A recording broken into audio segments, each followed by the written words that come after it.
Hello आना, very good morning to all. भाई कैसे हैं, एक बार जल्दी से बताएंगे और शुरू करते हैं आपके आज के इस सेशन को। आई होप कि सभी को ऑडियो और वीडियो क्लियरली आ रहा होगा, सुनाई भी दे रहा है और दिखाई भी दे रहा है। एक बार जल्दी से बता दो। नमस्ते, गुड मॉर्निंग, राम राम। कैसे हैं भाई सब? तो हमने कल डिस्कस किया था डीएनए का टॉपिक, जिसमें हमने बेसिक डीएनए के स्ट्रक्चर को पढ़ लिया था।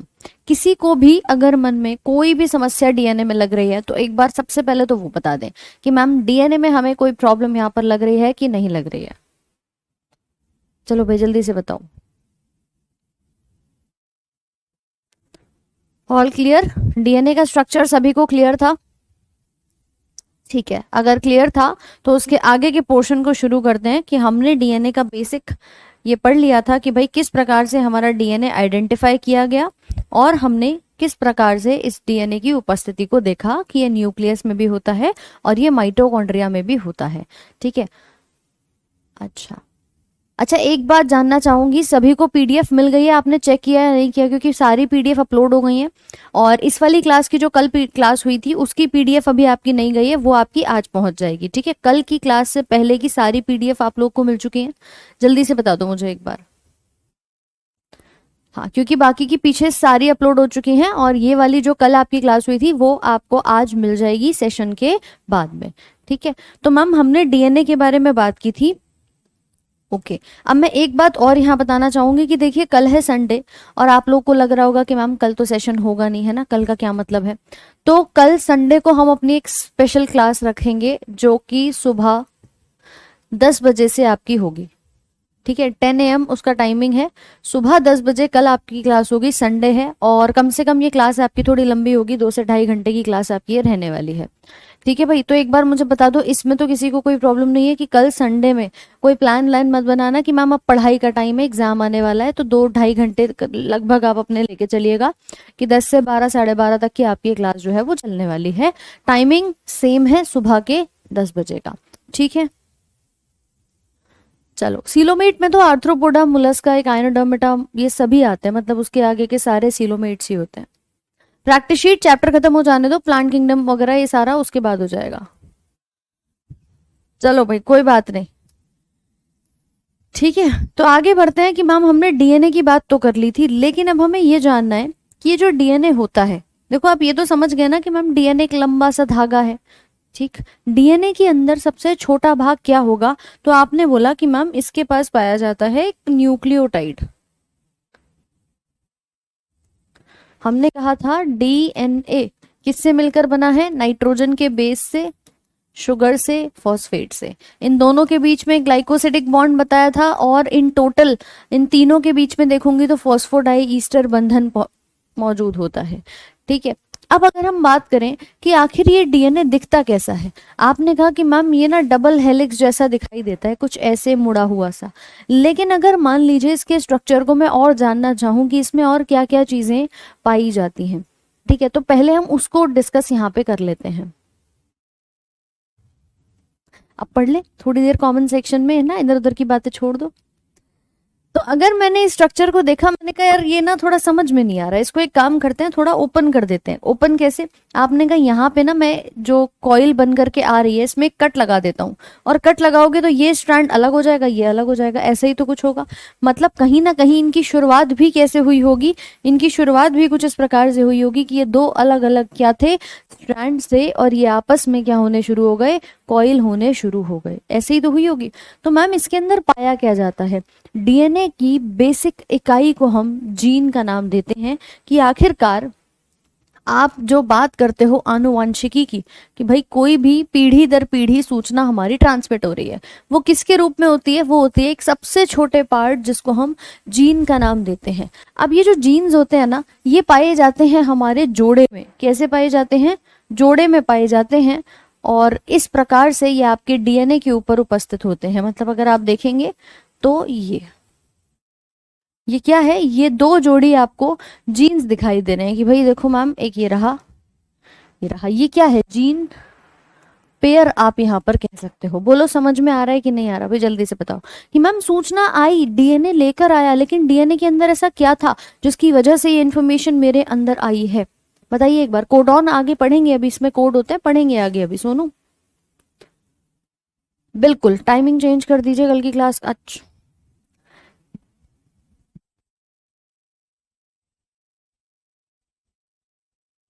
तो ये नहीं जानना है कि मैम टॉपिक क्या चल रहा है ना, पहले हम टाइमिंग का डिस्कशन कर लें। अच्छा, आप लोग क्या टाइमिंग चाहते हो ये बताओ, सेम टाइम चाहते हो क्या, सुबह का है? संडे है, आप लोग भी दिन भर फ्री रहेंगे, रिवीजन कर पाएंगे अपना, इसीलिए सुबह क्लास रखी थी। सुबह की टाइमिंग आपकी 10 बजे की रखी गई है। आई होप कि कोई समस्या नहीं होगी किसी को।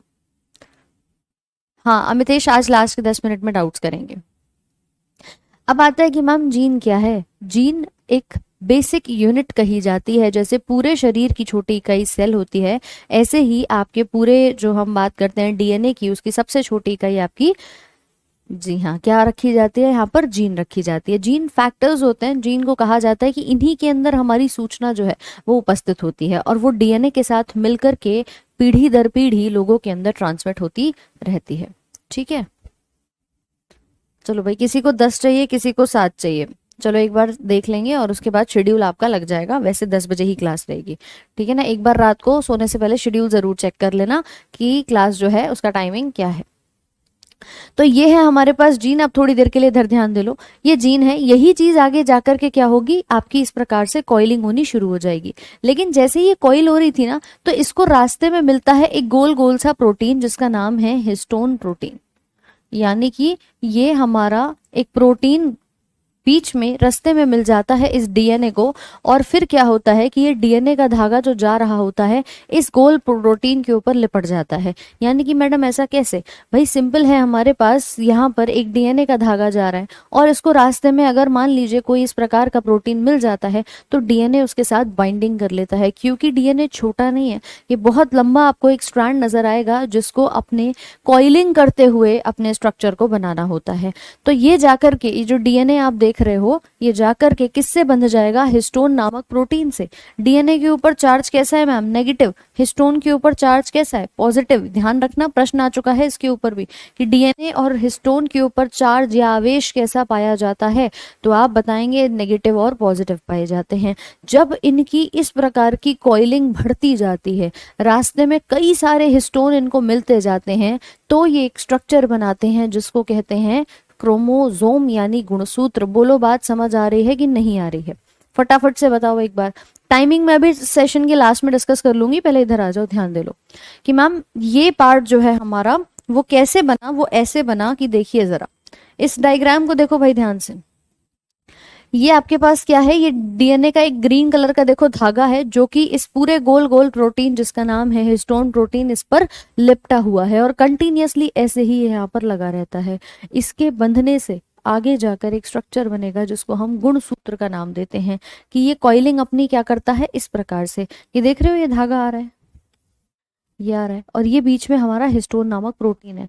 फिर एक लिंकर, एक ऐसा आपका एक और हिस्टोन आता है जो एक हिस्टोन को दूसरे हिस्टोन से जोड़ने का काम करता है। यही डीएनए कहाँ पाया जाएगा आपके, ये डीएनए हमारे न्यूक्लियस में पाया जाता है, हमारे माइटोकॉन्ड्रिया में पाया जाता है। ठीक है, तो इसे कहते हैं, इस स्ट्रक्चर को जब हमारा ज्यादा कॉइलिंग नहीं हुई है, केवल एक हिस्टोन प्रोटीन हमारे डीएनए से जुड़ा है, न्यूक्लियोसोम का नाम इसको दिया जाता है। किसका, न्यूक्लियोसोम का। ये भी ध्यान रखना क्योंकि इसकी कॉइलिंग ना बढ़ती चली जाती है।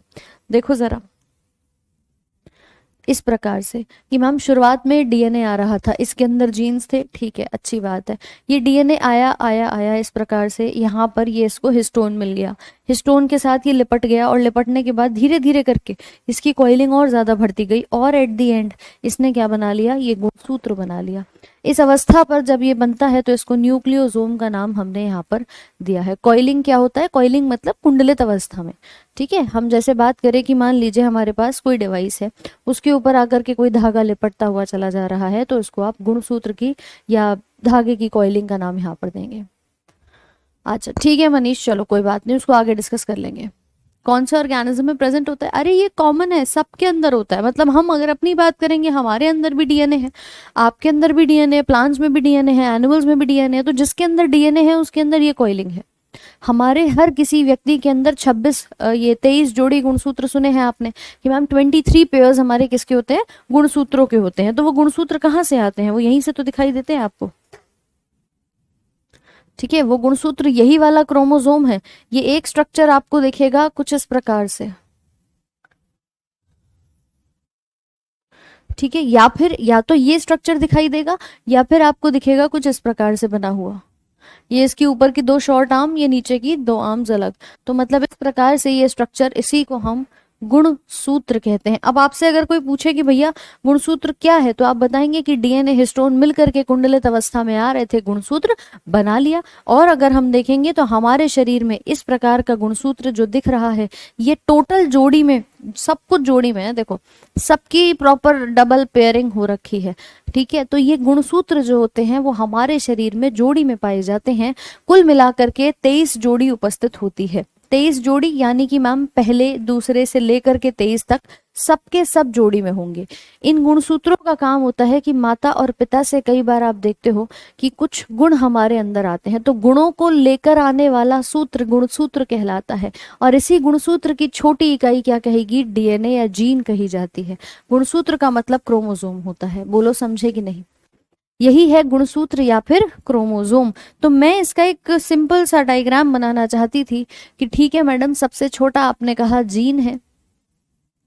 ये जीन किसके ऊपर पाए जाते हैं, डीएनए के ऊपर पाए जाते हैं। और यही डीएनए क्या बना लेते हैं, क्रोमोसोम बना लेते हैं। चाहो तो इसके बीच में लिख सकते हो कि यहाँ पर एक न्यूक्लियोसोम वाली अवस्था भी आती है, लेकिन मेन तो हमें यही 3 नाम जो है वो दिखाई देते हैं।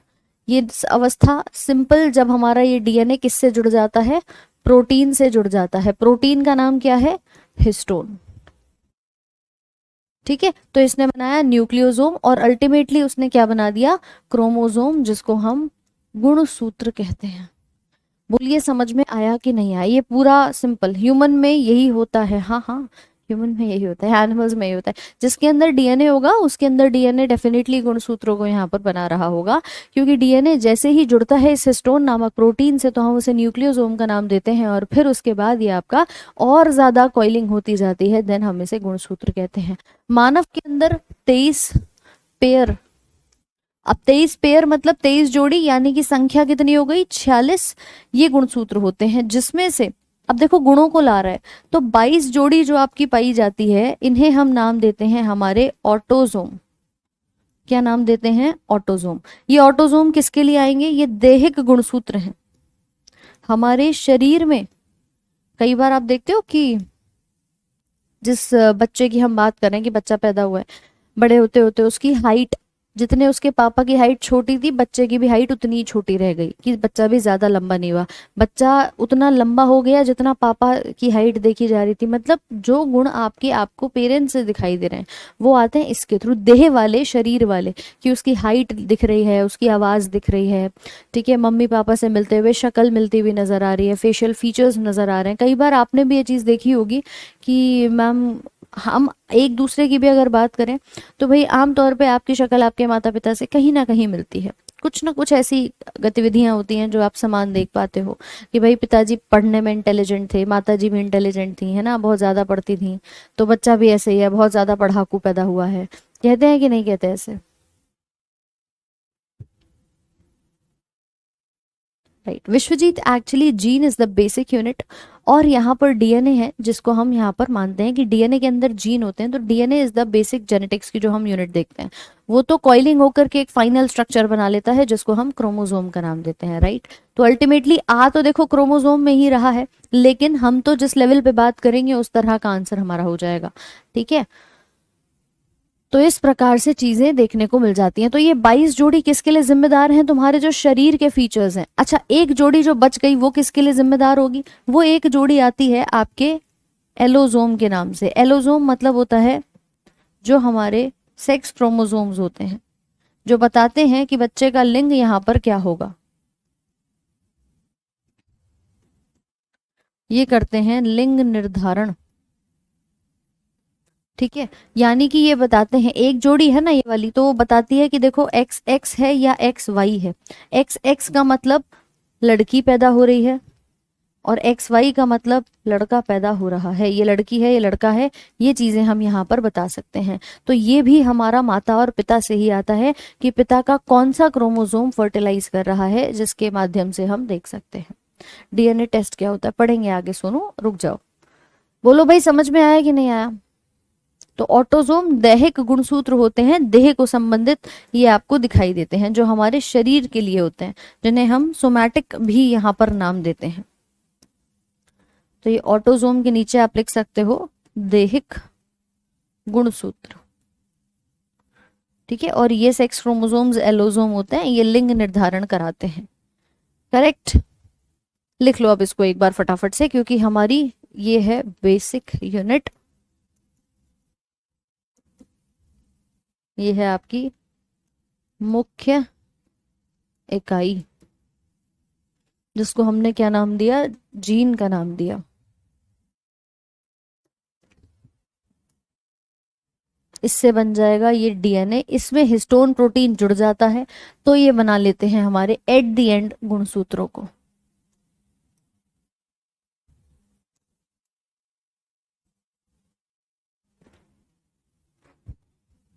चार्ज अगर पूछता है तो चार्ज बता देना। डीएनए के ऊपर पाया जाता है नेगेटिव चार्ज, और हिस्टोन प्रोटीन के ऊपर होता है पॉजिटिव चार्ज। अल्टीमेटली न्यूट्रल से बन जाता है।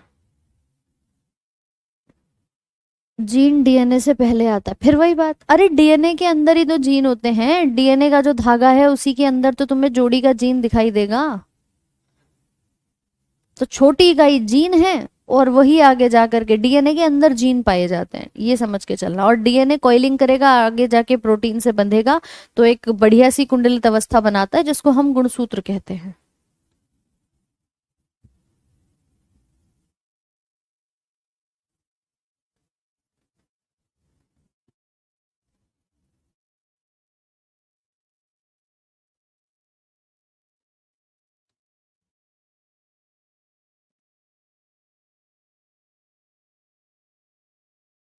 बना लिया सबने?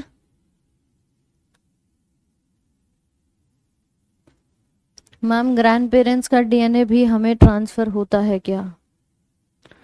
देखो, हर पीढ़ी दर पीढ़ी होता है, तभी तो हम कहते हैं कि हर पीढ़ी के कुछ ना कुछ कैरेक्टरिस्टिक्स आते रहते हैं भाई। ग्रैंड पेरेंट्स से पेरेंट्स में आए, पेरेंट्स से तुम्हारे अंदर आए, तो कुछ ना कुछ तो मिक्सिंग होगी होगी, कुछ ना कुछ तो मिक्सिंग होगी ही होगी। बना लिया सबने? रवीश, डीएनए का full form deoxy ribo nucleic acid, कल हमने पूरा डिटेल में इसके स्ट्रक्चर को डिस्कस किया था, एक बार जरूर से क्लास देख लेना।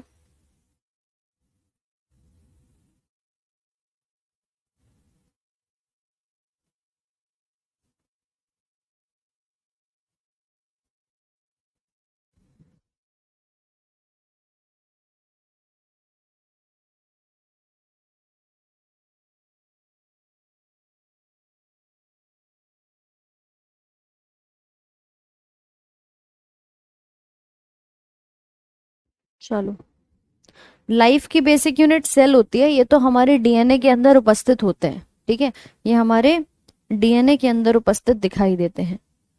तो कुछ इस प्रकार से इसकी पूरी की पूरी कॉइलिंग होती चली जाती है, जो कि आप यहाँ पर देख भी रहे हो। अल्टीमेटली बन जाता है हमारा ये गुणसूत्र, जिसको आप नाम देते हैं। अब लिखो भाई, मानव के अंदर अगर हम बात करेंगे, तो मानव के अंदर कितने हैं? 46 क्रोमोसोम्स होते हैं, और साथ में हमारा जो सबसे बड़ा डीएनए है वो क्रोमोसोम नंबर 1 का देखा जाता है, जिसके अंदर लगभग 3000 जीन्स उपस्थित होते हैं। मतलब हर किसी गुणसूत्र में अलग अलग जीन्स होंगे, राइट। तो आप यहाँ पर भी लिख सकते हो कि क्रोमोसोम नंबर जो 1 है हमारा, इसके अंदर गुणसूत्र नंबर पहला जो फर्स्ट नंबर का आता है, ठीक है, उसके अंदर कितने हैं? 3000 जीन यहाँ पर देखे जाते हैं। तो सबसे बड़ा डीएनए क्रोमोसोम गुणसूत्र नंबर 1 है। बाकी जीन की बात करेंगे तो ये कार्यात्मक इकाई है, क्योंकि कहीं ना कहीं सूचनाओं को ये लेकर के आ रही है। और वंशानुगत इकाई, जिसको हम डीएनए का नाम देते हैं, कि यही हर पीढ़ी दर पीढ़ी, देखो एक चीज समझो कि माता और पिता से बच्चे के अंदर क्या आ रहा है? डीएनए आ रहा है, लेकिन उस डीएनए में काम कौन कर रहा है? जीन काम कर रहा है। ठीक है। डीएनए बना हुआ था किससे, न्यूक्लियो आपके नाइट्रोजन बेस से, शुगर से, फॉस्फेट से, क्योंकि वो पूरा एक स्ट्रक्चर में देख पा रही हो, उसी स्ट्रक्चर के रूप में डीएनए पीढ़ी दर पीढ़ी नीचे आता है, मतलब हर एक ऑफस्प्रिंग में आता है। बट उसमें काम कौन कर रहा है, इसीलिए हम इसको क्या कहते हैं, फंक्शनल इकाई कहते हैं। सो लिख लेना कि ये कार्यात्मक इकाई है, क्योंकि यही जीन आपके उस सूचना को प्रॉपर पहुंचा रहे हैं। लेकिन किस रूप में लेके जाते हैं, वो हमारा डीएनए होता है, कि पिता के बॉडी से क्या आएगा, डीएनए ट्रांसमिट होगा। ठीक है, तो लिखिए इसको एक बार फटाफट से।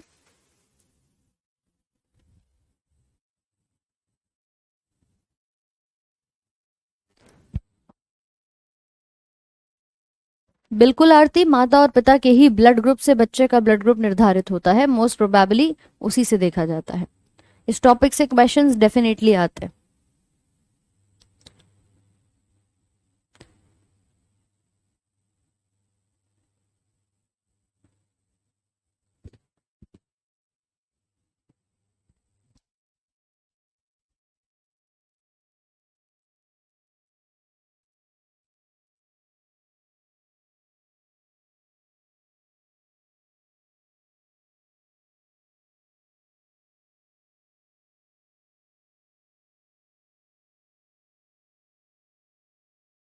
लिख लिया सबने?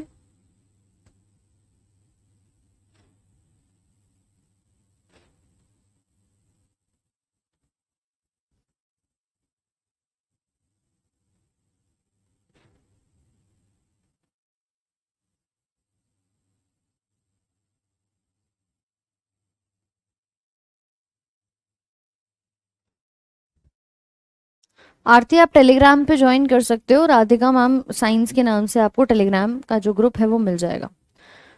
ठीक है शेफाली, वैसे संडे को क्लास आपकी यूजुअली ऑफ रहती है, बट कल हम क्लास लेंगे, आपकी एक स्पेशल क्लास होगी, राइट।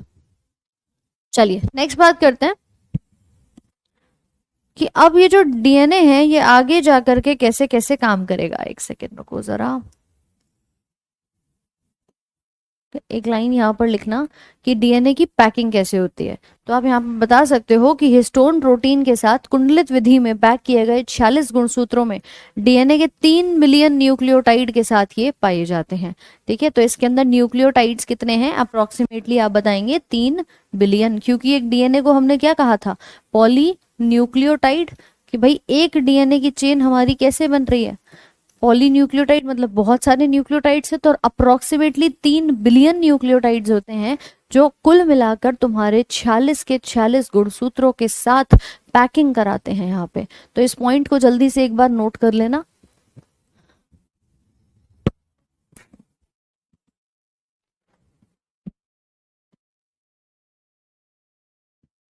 सलोनी, उसी को क्रोमोसोम नंबर 1 कहते हैं। जैसे हमने कहा ना 23 जोड़ी हैं, तो 23 में से क्रोमोसोम नंबर 1 2 3 ऐसे नंबरिंग होती है 23 तक।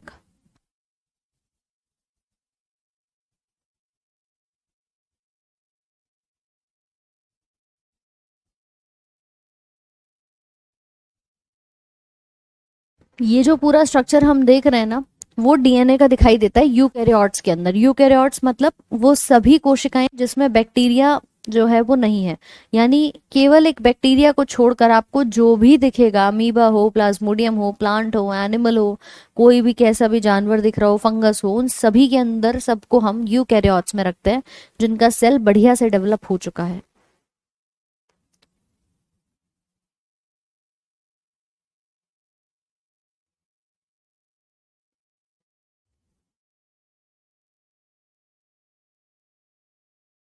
लिख लिया सबने?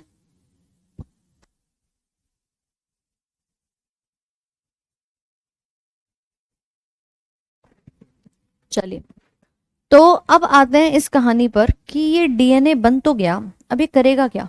भाई डीएनए कुछ तो यहाँ पर करेगा ना अपनी तरफ से भी। ये डीएनए का मेन काम क्या है, आपने कहा मैम ये सूचनाओं को लेकर जाता है, लेकिन हमारे शरीर में ना ये डीएनए पहले आरएनए में बदलता है और फिर ये प्रोटीन में कन्वर्ट होता है। देखो एक टेक्निक होती है, आपने कई बार अगर सुना हो कि जो हमारे बायोटेक्नोलॉजी एक ब्रांच है, विज्ञान की ही बायोटेक्नोलॉजी, उस शाखा के अंदर व्यक्ति क्या करता है कि डीएनए के ऊपर काम करता है। आजकल आप देख रहे हो कि हमें जिस प्रकार की फसल चाहिए हम उसमें क्या करेंगे, उसका जीन एडिट कर देते हैं, कि मतलब हमने उसके अंदर जो दिक्कत कर रहा है, जैसे कोई जीन है जो बीमारी फैला रहा है फसल के अंदर, हमने उस जीन को बाहर निकाल दिया और एक अच्छा जीन उसके अंदर लगा दिया। ये सारी बायोटेक्नोलॉजी नाम की शाखा के अंदर होने वाली तकनीक है। अब मान लीजिए मैम मुझे यहाँ पर किसी व्यक्ति के अंदर भी ये काम करना है तो आप कर सकते हो, तो ये सब तो इसमें आते हैं। लेकिन ये डीएनए जब इस्तेमाल व्यक्ति कर रहा होता है, ठीक है, जब वो ये एक्सपेरिमेंट यहाँ पे कर रहा होता है, उस समय मान लो कि एक डीएनए मिस हो जाए, फिर क्या होगा? दिक्कत आएगी? आएगी कि नहीं आएगी, एक बार जल्दी से बताओ। अच्छा, इसी की तरह से मैम एक केस और देखा जाएगा। आपने कोरोना का काल देखा, कोरोना में आपकी टेस्टिंग हुई, टेस्टिंग में जब शुरुआती दौर पे याद करो, जब बिल्कुल शुरुआत में टेस्ट नहीं बने थे, तो एक स्टार्टिंग में टेस्ट कराया जा रहा था आरटी पीसीआर, ठीक है, आरटी पीसीआर। इसके अंदर आपका एक सैंपल ले जाया जाता था, एक नाक से सैंपल लेते थे और एक आपका ओरल सैंपल लेते थे मुंह से, तो दो सैंपल्स कलेक्ट करते थे। मान लीजिए कि अगर जो एक सैंपल व्यक्ति का लिया है वो सैंपल मिस हो जाए, गायब हो जाए, उसका डीएनए अगर मैं यहाँ पर कोई ले रही हूँ किसी व्यक्ति के अंदर टेस्ट करने के लिए, वो डीएनए मेरा गायब हो जाए, फिर क्या होगा? ये काम करने के लिए प्रोजेक्ट्स बड़े महंगे होते हैं। बायोटेक्नोलॉजी में जो स्टूडेंट्स काम करते हैं उसके अंदर एक एक प्रोजेक्ट को बनाने में 6-6 महीने लग जाते हैं और उसी में कम से कम 2-2.5 लाख का खर्चा मिनिमम आ जाता है, ठीक है, सस्ते नहीं होते मैम। लेकिन अगर हम इसी प्रकार से देखें कि एक डीएनए मेरे पास था, गायब हो गया, अब मैं इसकी कॉपी कहाँ से लाऊंगी, कहाँ से तैयार करूं, कैसे सैंपल आएगा? कि मैं तो व्यक्ति का कोरोना का सैंपल लाया था, वो सैंपल ही मिस हो गया। तो सबसे पहला काम इसमें क्या किया जाता है कि हम डीएनए गायब ना हो जाए इसकी बहुत सारी कॉपी तैयार कर लेते हैं। कैसे तैयार करते हैं? उस प्रक्रिया को हम कहते हैं पीसीआर। पीसीआर मतलब पॉलीमरेज चेन रिएक्शन, जहां पर हम डीएनए की ढेर सारी कॉपी को बना सकते हैं। आरटीपीसीआर मतलब reverse transcriptase polymerase chain reaction, पढ़ेंगे अभी इसके बारे में। लेकिन एक बात याद रखना कि इसी डीएनए की एक विशेषता है कि ये अपनी ढेर सारी कॉपी तैयार करके रखता है, कि मैडम कहीं गलती से कुछ गायब हो गया, कुछ मिस हो गया, तुम्हारा एक्सपेरिमेंट फेल हो गया, बिगड़ गया, उस समय पर आप डीएनए की जो कॉपीज बनाई हैं उसको भी इस्तेमाल कर सकते हो। आप भी रखते हो ना बैकअप में, जरा फोटोकॉपी करा के रख लेते हैं, नोट्स गायब हो गए, बारिश में भीग गए, फिर क्या करेंगे? तो अगर ऐसा कुछ है तो हम यहाँ पर डीएनए को क्या करते हैं, सबसे पहले रेप्लिकेशन कराते हैं। डीएनए का हमने क्या कराया? रेप्लिकेशन। रेप्लिकेशन मतलब इसकी रेप्लिका बना दी, इसकी कॉपी बना दी। डीएनए ने ढेर सारी अपनी कॉपी यहाँ पर बना करके तैयार कर ली, ठीक है मैम। मैं आपसे पढ़कर अपने दोस्तों को भी पढ़ाता हूँ, चलो बहुत बढ़िया, ठीक है, समझ आ रहा है सभी को?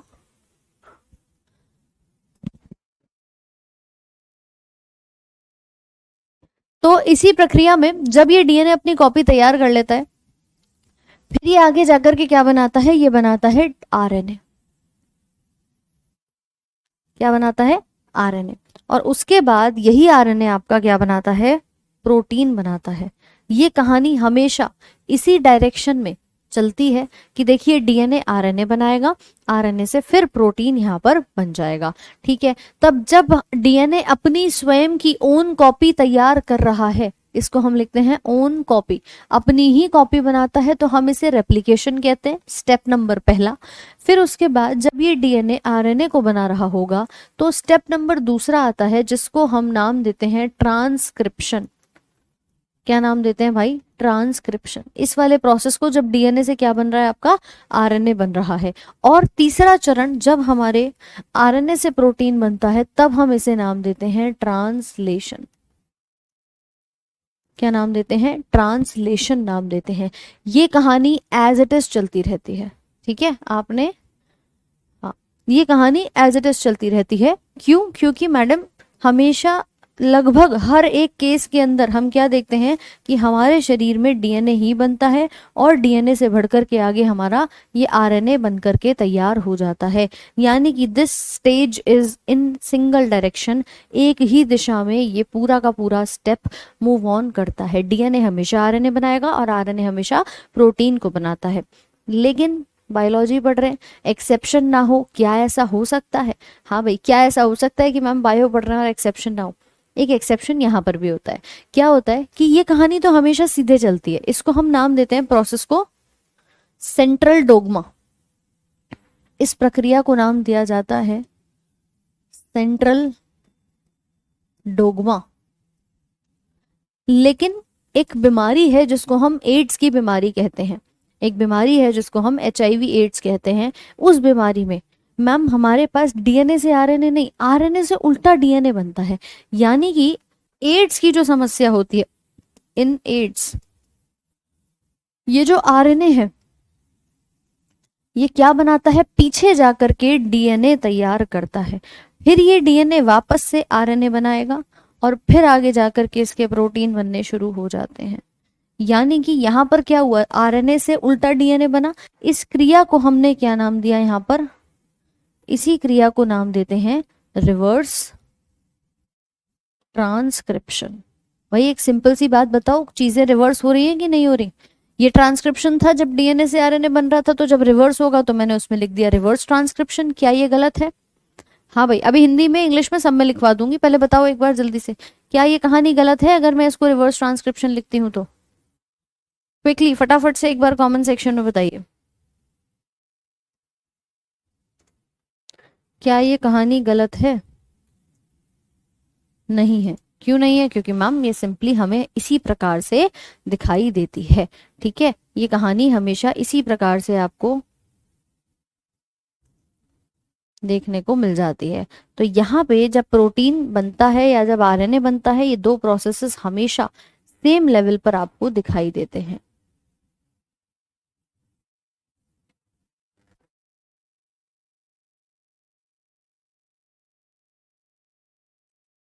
ठीक है, तो ये कहानी होती है केवल और केवल एड्स नाम के HIV वायरस के अंदर। बाकी सब में सब चीजें क्या चलती हैं, समान चलती हैं। इसकी भी खोज करने वाले कि भाई ऐसा भी कोई केस होता है, इसकी खोज करने वाले यहाँ पर थे टेमिन और बाल्टीमोर, ये दो वैज्ञानिक थे, टेमिन और बाल्टीमोर।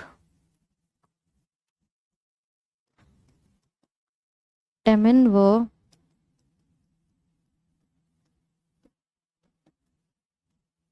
इसीलिए इस प्रक्रिया को नाम देते हैं टेमिनिज्म,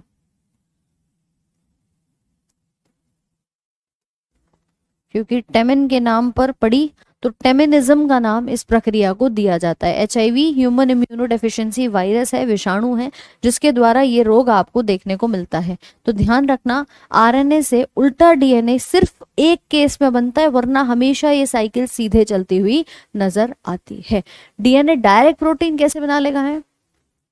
नहीं नहीं नहीं, वापस से आरएनए बनता है। एक्चुअली इसमें आरएनए होता है आपका सिंगल स्ट्रैंडेड, दो कॉपी होती है, तो वो पहले डीएनए बनाएगी, फिर डीएनए दोबारा से आरएनए बनाता हुआ नजर आता है। इसी चीज को जरा हम यहाँ पर नोट डाउन कर लेंगे कि भाई ये पूरा का पूरा स्टेज जो है आपका कुछ इस प्रकार से दिखाई देगा। लिखेंगे जीन एक्सप्रेशन की हेडिंग डालकर ट्रांसक्रिप्शन और ट्रांसलेशन।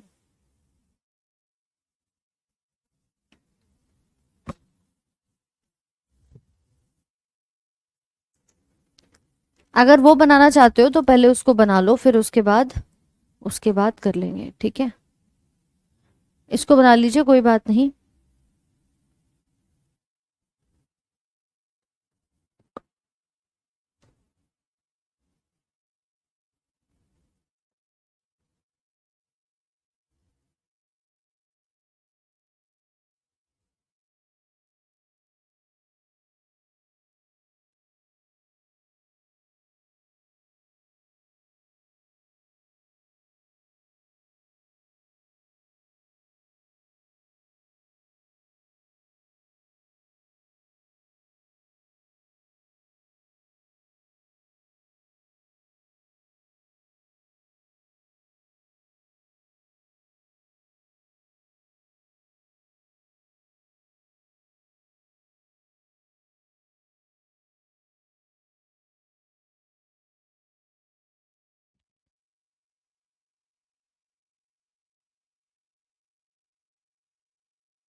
प्रहलाद कुमार क्लास की फिक्स टाइमिंग सुबह के 7 बजे है।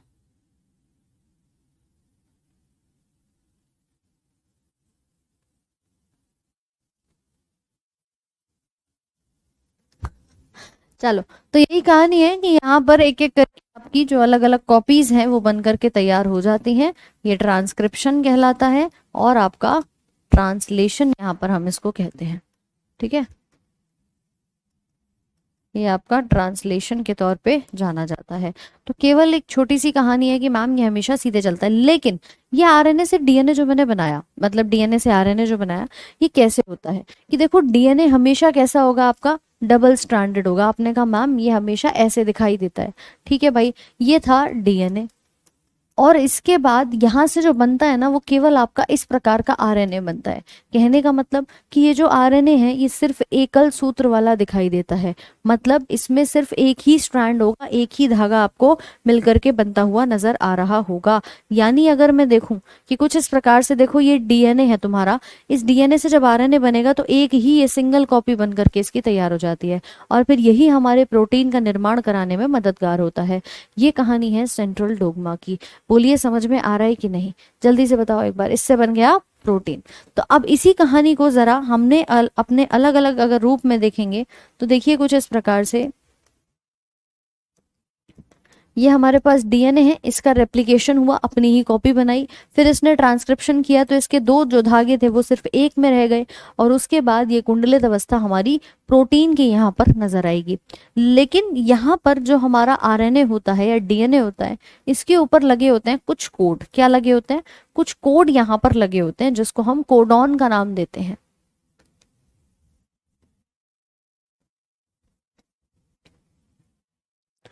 ठीक है,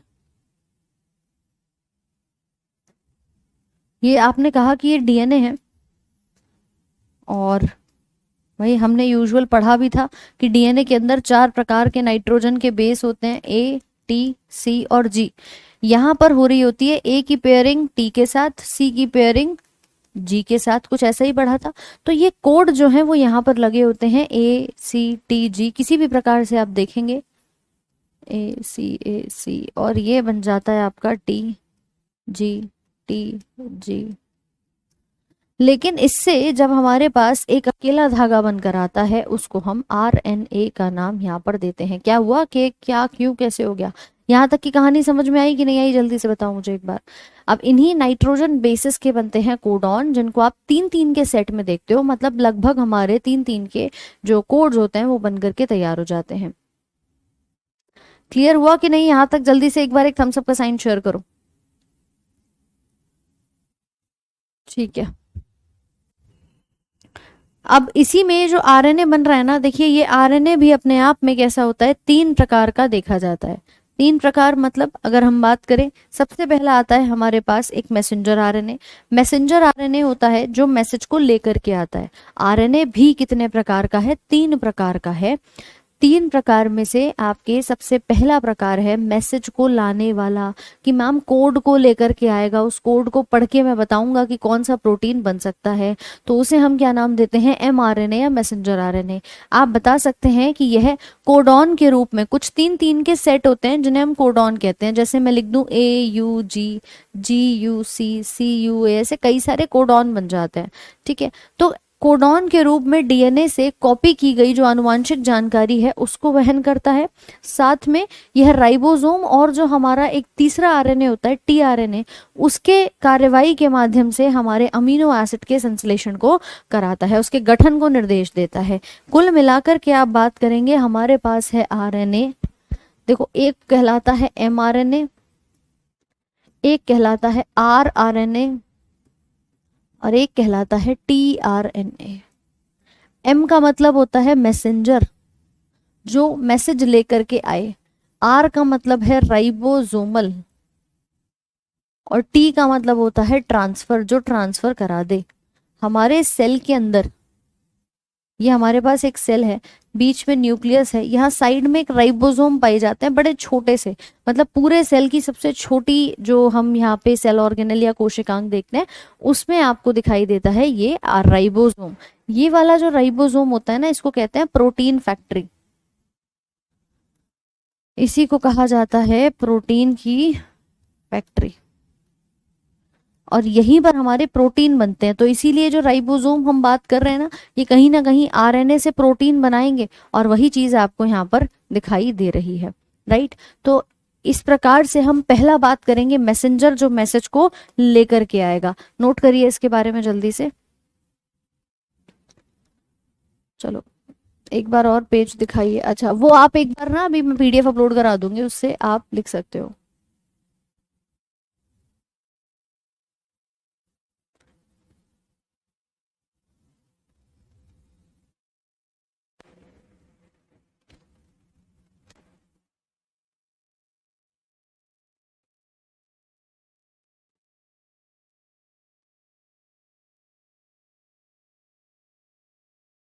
ठीक है श्वेता।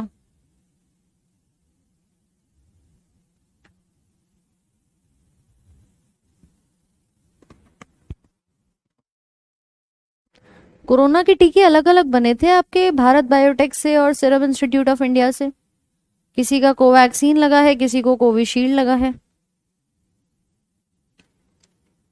इसके बाद कल हम पढ़ेंगे जेनेटिक्स का चैप्टर। ठीक है, जेनेटिक्स यानी आनुवांशिकी का चैप्टर कल हम शुरू करेंगे।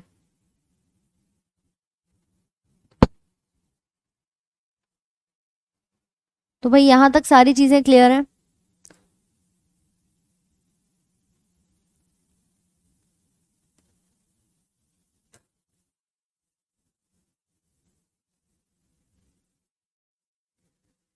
सोनू लगभग 64 कोडॉन होते हैं, 64 कोडॉन्स पाए जाते हैं जो आपके 20 अमीनो एसिड्स को कोड करते हैं।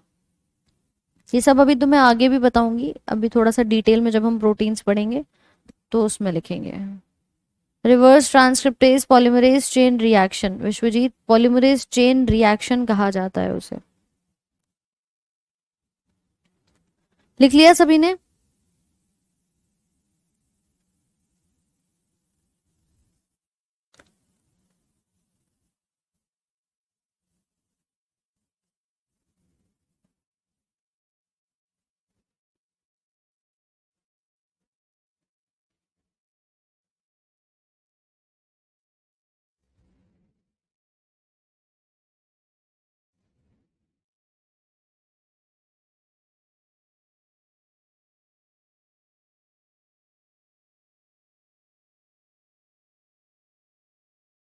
चलो, कल की क्लास सुबह के 10 बजे। कल की क्लास सुबह के 10 बजे। नेक्स्ट आता है आरआरएनए। ये ट्रांसलेशन कराते हैं, क्योंकि यहीं पर ये पूरा स्ट्रक्चर आप देख पा रहे हो।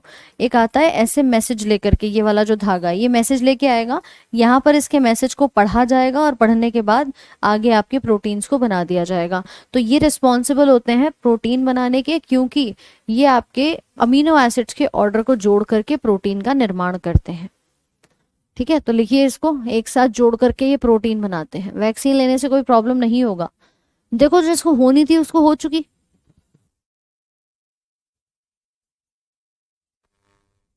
जिसको होनी थी उसको प्रॉब्लम हो चुकी, अब नहीं होगी। मेंडल के नियम हम जेनेटिक्स में पढ़ेंगे। आप लोग चाह रहे हैं सेम टाइम पर आपकी क्लास जो है वो रखी जाए, सुबह के 7 बजे। देखो कल संडे है, और काफी स्टूडेंट्स का ही रहता है कि भाई संडे में सुबह सुबह क्लास नहीं होनी चाहिए, इसीलिए आप लोगों की क्लास थोड़ा सा डिले लेट करी गई है। अमितेश, ठीक है, इसको भी करवा देंगे आपको। स्टार्टिंग वही आपके एनिमल किंगडम से शुरू करेंगे। एनिमल किंगडम में मान लीजिए आपका फाइलम आता है आर्थ्रोपोडा, या जिसे हम कॉर्डेट्स कहते हैं। ठीक है, कॉर्डेट्स या नॉन कॉर्डेट्स, फिर उसके अंदर हमारे क्लास आती है आर्थ्रोपोडा की, फिर उसमें हमारी छोटी छोटी सी फैमिलीज दिखाई देती हैं, ऑर्डर दिखाई देते हैं, एंड लास्ट में जाके किसी एक पर्टिकुलर जीनस और स्पीशीज को हम हिट करते हैं। तो इंडिविजुअली इन सभी के एग्जाम्पल्स आपको देखने को मिल जाते हैं। चलो भाई, लिख लिया कि नहीं, एक बार जल्दी से बताओ।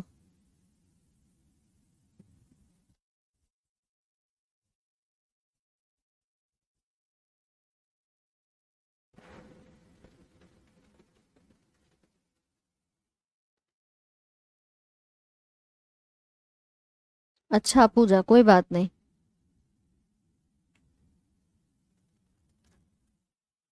चलिए नेक्स्ट लिखेंगे टीआरएनए ट्रांसफर आरएनए, जो क्या कराता है, जितने भी आवश्यक अमीनो अम्ल हैं उन्हें एकत्रित करता है और राइबोसोम्स को वितरित करने में मदद करता है। मतलब ये इस स्ट्रक्चर इसका ये कुछ इस प्रकार से देखा जाता है, जो भी आवश्यक अमीनो एसिड आएंगे उनको राइबोसोम तक पहुंचाने का कार्य करता है।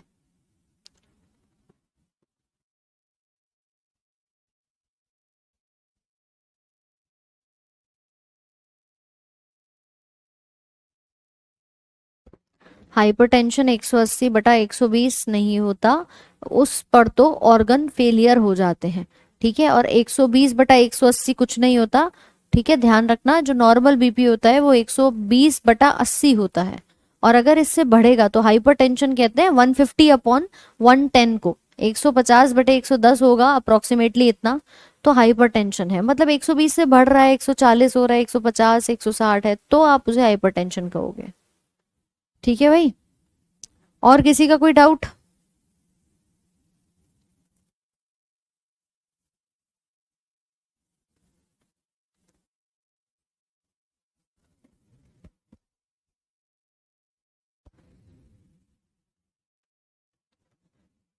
तो इस प्रकार से हमारी ये क्रियाएं चलती हैं। एक राइबोसोम है, बीच में मैसेज का आरएनए है, और ऊपर ट्रांसफर वाले कूद रहे हैं। ये आते हैं, अपने सूचनाओं को पढ़ते हैं और पढ़ करके अमीनो एसिड को बना देते हैं। ये कहानी इसके अंदर निरंतर चलती रहती है, और इसी को हम कहते हैं कि भैया ये हमारे डीएनए से प्रोटीन को बनाने का काम करते हैं। कि आरएनए तक तो हम ले आए थे, लेकिन आगे जाकर के क्या बना देंगे, आपके इस प्रोटीन को बना देते हैं। नेक्स्ट एक हेडिंग लिखिएगा माइटोकॉन्ड्रियल डीएनए, जो कि आपके डीएनए से मिलता है, और हर गोविंद खुराना जी को इसकी जो डिस्कवरी का क्रेडिट है वो यहाँ पर दिया जाता है। इन्होंने ही जेनेटिक कोडॉन्स बनाए थे। ठीक है, इन्होंने ही जेनेटिक कोडॉन्स जो है वो यहाँ पर बनाए थे। चलो लगाओ फटाफट से।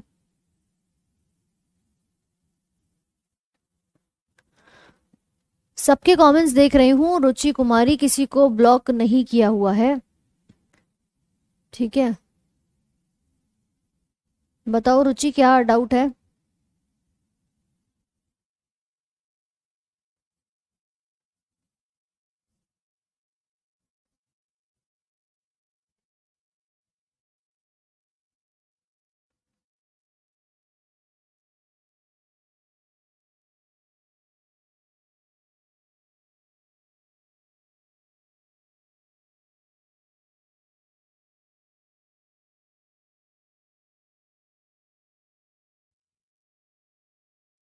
ठीक है, नोट कर लिया सभी ने।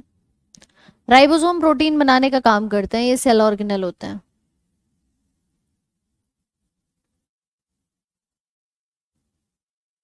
जेनेटिक्स कल वाले टॉपिक में खत्म हो जाएगा। जेनेटिक्स कल ही शुरू करके, इसीलिए थोड़ी लंबी क्लास चलेगी तुम्हारी, 2 ढाई घंटे की। उसमें हम पूरा इसको कवर कर लेंगे। चलिए, तो इसको टॉपिक को यहीं तक रखते हैं। आई होप कि यहाँ तक की सारी चीजें क्लियर हो गई होंगी, और कल शुरू करते हैं जेनेटिक्स का पोर्शन। राइट, मैं नहीं दिख रही हूँ, ऐसा कैसे हो सकता है? वीडियो नहीं आ रही है, आपको दिखाई दे रहा है?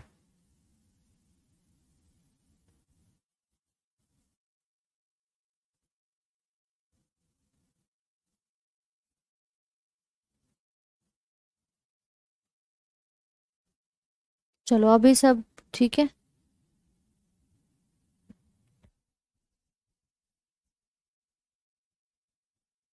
आज आपका ये टॉपिक खत्म करना था। बाकी डाउट सेशन भी जो है उसको हम रखेंगे अलग से, ताकि आपके जितने भी डाउट्स हैं वो भी क्लियर कर लें। ठीक है अमितेश, बिल्कुल परेशान मत होना, सारे डाउट्स को क्या करेंगे आपके एक साथ करते हैं। अगर कल पॉसिबल होता है तो कल, अदरवाइज फिर जल्दी ही इसको अलग से एक सेशन कंडक्ट यहाँ पे करवा लेंगे। राइट, चलिए तो आज के सेशन को यहीं तक रखते हैं, बाकी मुलाकात करेंगे आपसे कल। और रात को, शाम को एक बार शेड्यूल जरूर चेक कर लीजिएगा, आप लोग के लिए शेड्यूल लगवा दिया जाएगा। तो उसी अकॉर्डिंग आप अपना सुबह सुबह उठ सकते हो। आप बोर्ड के सामने नहीं हो, मैं तो बोर्ड के सामने हूँ, और कहाँ हूँ? अच्छा जी, ठीक है, चलो टाइम 7 बजे का कंसीडर कर लेंगे, एक बार देख लेते हैं उसको। चलिए, तो मिलते हैं नेक्स्ट सेशन में, तब तक के लिए इसको रिवाइज कर लेना, पीडीएफ अपलोड करवा दूंगी अभी आपकी। All right.